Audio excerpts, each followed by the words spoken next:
Hello everyone, welcome to another chapter. Gate দেখে বুঝতেই পারছো কোথায় গেছিলাম। আমি গেছিলাম মামাবাড়ি এবং সেখান থেকে চলে গেছিলাম দীঘার নতুন জগন্নাথের মন্দির দেখতে।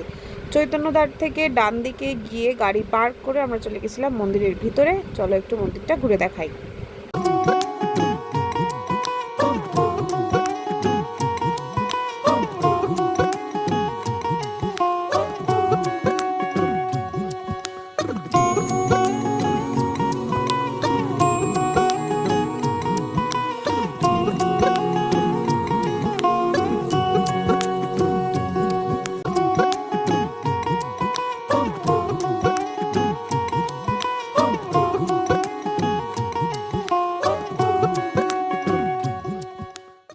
মামাবাড়ি মাসিবাড়ি মিলিয়ে আমরা মোট গেছিলাম 25 জন। ভীষণ মজা হয়েছে। ভাই আর সিনু তো মজা করতেই রয়েছে। দেখা হবে নেক্সট ভিডিওতে। বাই।